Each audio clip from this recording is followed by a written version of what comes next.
Hi, I'm Tamara, and this is Beauty Within the Soul. Today, I'm going to talk to you about wills and inheritance. Do you have a will? Will you be leaving an inheritance to your family? It actually matters more than what you think. Recently, my husband and I were talking about finally getting a will together because we're not getting any younger. I wish we were, but we're not. We should have done this years ago, and we have been very blessed that nothing has happened to us. So I decided to do some research to decide what was best for us. And then I said, well, why not share it with you all? So many of you may already have a will set in place, and that is wonderful. I know that when I helped my mom recently, or actually about a year or so ago, to get some of her end of the life paperwork in order, like the power of attorney for finances and health, that's all part of a living will. And I'll talk about that more later on. I learned so much that I ended up doing one for my husband when he had surgery last year. So you're asking yourself, why does a will matter? A will isn't just a legal document, it's a peace of mind. It tells your loved ones exactly what you want. It avoids confusion, prevents family disputes, and ensures your assets to where you attend. Without a will, well, your estate might go through a long and complicated process called probate. The courts decide who gets what, and that can mean delays, costs, and even conflict between family members. If you're like me, I don't want that to happen. So, whether you have a modest home or a large estate, your wishes deserve to be clear and legally protected. So, when I was researching them, there are several types of wills, but I'm just going to mention the four popular ones. The first one is called a simple will.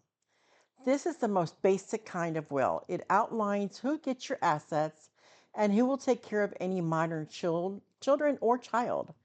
It's a great option for a straightforward estate. And this is what my husband and I decided to do for us. The second one is called a testamentary trust will. This type of will includes a trust that goes into effect after you pass. It's perfect if you want to control how your assets are distributed over time, especially for young grandchildren or beneficiaries who need guidance.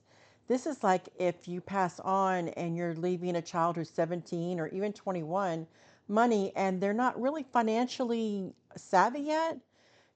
You might want to put in there that they'll get some at age 23 or 25 or even 30. That way, the money that you give them lasts a lot longer and they mature a bit more and they're better with their finances. At least that's what you would hope. The third one is called a joint will. This type is often used by married couples. This is a single will for both parents, but you got to be careful. Once a spouse passes away, the terms usually can't be changed. So if one of you do pass away and the other one is blessed to be get married again, there's you, there could be some not the greatest things going on. You might want to just ask the professionals too. Really research this particular one. The last one is called a living will. Even though this is not about inheritance, this is still crucial. And I think everybody should have a living will. Along with your regular will, everyone should have a living will. What it does is it outlines your wishes for medical care and finances if you're unable to speak for yourself. We have this one for my mom and for my husband, and then I'm going to be getting one for me very soon. So what happens like if my mom has a stroke or my husband has a heart attack and they can't actually speak for themselves? I am my mom's caregiver and her power of attorney. So we have already spoken, my mom and I have already spoken in length of what she wants and what she doesn't want for her end of life. So I would be her voice because and I have it in the paper called the Living Will. And I would be her voice for her because she wouldn't be able to tell anybody. So each type of services a different purpose. So speaking with a professional can help you choose the one that best fits your end of life. Well, it best fits your family and your lifestyle. So some of you, I'm sorry, I'm kind of looking at my notes so I don't forget what I'm going to tell you all. Some of you may wonder what exactly you can pass on in a will. Here are some common assets: real estate, your home and your vacation, your property slash land, money in bank accounts, like whatever cash you have, savings, CDs, investment accounts like IRAs, any stocks and bonds, shares, mutual funds, and other investments, your vehicles, cars, boats, RVs, trucks, any titled property. Then you have your personal belongings. You have your jewelry, art, collectibles, anything of sentimental value. My mom doesn't have any money, so a lot of hers will be personal belongings. She's got jewelry from our grandparents and great grandparents. And so this is stuff that she has already written down on who gets what in the family. Household items, furniture, electronics, or family heirlooms. This is the same thing. My mom has she has a lot of stuff. So what she decided to do is whatever we gave her, if she remembers, she's putting on it with a little note who gave it to her, so it goes back to us. And then all the rest of the stuff will probably go to charity. But she will let me know exactly. She's working on a new list and she's updating it. So she's working on a new list about that. Business interests. If you own a company or part of one, this can also be included. And this last one is called digital assets. This kind of surprised me because I wouldn't even think about this. It's things like social media accounts, online photos, or crypto can be addressed in modern wills. A lot of YouTube videos nowadays are huge. So you do have to take that into account. I think that's very important. It's more than just money, it's your legacy. A well crafted will helps ensure everything you care about goes to the people you care about the most. Now, let's talk about inheritance. Do you have plans to leave something behind for your children or grandchildren? And should you do it while you're alive or you're gone? There is no one size that fits all answers, but here are some things to think about. So, giving while you are alive, my husband and I have already decided this. This is what we're going to do. You get to see the impact of your gift to your children or grandchildren. You might be able to help a child with a home deposit, pay off a debt, or support a grandchild's education. It's sometimes also reduce estate taxes to simplify your will. But remember, you need to make sure you do not give away too much and put your own financial security at risk. And gifting money now should still align with your retirement goals and healthcare needs. That's very important because some of us are living a lot longer than what the average was. My mom is 92, going to be 93 this year, and she's still kicking. She can outshop me any day. So, you people are living a lot longer. My in-laws are in their late 80s. I know a lot of people who are living a lot longer. So, leaving an inheritance after death, here's a couple of things. It allows you to retain control with your finances as long as you need. You can also distribute it through a structured will or trust to ensure fairness and responsibility. Some people even choose to do both. They'll give small gifts now and then the larger portions later. The key is to plan it all with intention. So, start the conversation. Talking about wills and inheritance can feel very uncomfortable, but avoiding it only leaves your loved ones in the dark.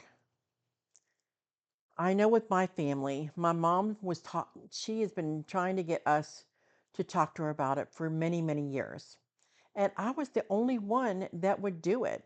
Everybody says, "Oh, mom, you got a lot more longer. You got a lot more time." No, because it is uncomfortable. And so with me doing this for my mom, we've already done this conversation with my son and our daughter, with our son and with our daughter, because we think it's very important. We don't want to leave them in the lurch. So, these are things that you can do today. Create or update your will. If you haven't already, if you already have a will already done, make sure you update it periodically to reflect any current wishes. Because if you did your will 20 years ago, 15 years ago, is anybody in that will have already passed on? If so, you really need to go ahead and update it. There might be people that you no longer are talking to and that were in your will before. You got to update it. You might have, was married before and now you're remarried. You may want to update it. So don't forget to update your will periodically. Also, talk to a financial advisor or estate planner. Have a conversation with your family. Again, I'm really kind of pounding this into you all. Have the conversation with your family because clarity is the key. There's also paperwork you can order online and do it yourself. We did that and it didn't cost us much. All I needed to do was I actually there was this one website that you got it for 30 days free. And so maybe we're not supposed to do this, but I I uploaded the app. I got the paperwork we needed, and I did actually keep this particular app for about 3 months. And so I only paid for it for about 3 months, but I was able to get all the paperwork I needed, printed it out, and then we filled it out. It was really easy. And I took a couple of pieces of paper to get notarized, and it was so simple. So think about that. Look it up, do your research. So, whether you're in your 40s, 50s, 60s, or older, it's never too late to get your affairs in order. You worked hard for what you have. Your loved ones will be so relieved that they know what your intentions are and they don't have to stress about it. So, with all that being said, thank you so much for letting me share with you what I found out, as it did help my husband and I out greatly. If you like this video, please subscribe, like, and share it. Also, I would love to hear your comments. Write in the comments below if you have a will or if you have some tips for other people how to talk to your family who really don't want to hear about it. How did you get your family to sit down with you and talk to you about what you want when you pass on? I think again, it is so important. So please share some tips. I would love to hear some tips. With with us, it wasn't so bad because I knew that this is what my mom wanted, and I knew that she would feel so much relief once she knew that somebody knew what she wanted at the end of life, like a DNR, which is do not resuscitate. I would never have known that. And that's all part of the living will. So what I might do later is maybe just go into detail on another video on the living will because I think that's a video in itself. And I think a lot of you would um, get a lot out of it. So I think that's what I'm going to do next time. Well, probably not the next video, but one of my videos soon, I'll go over that. So thank you again, and I'll see you in the next video. God bless. Bye.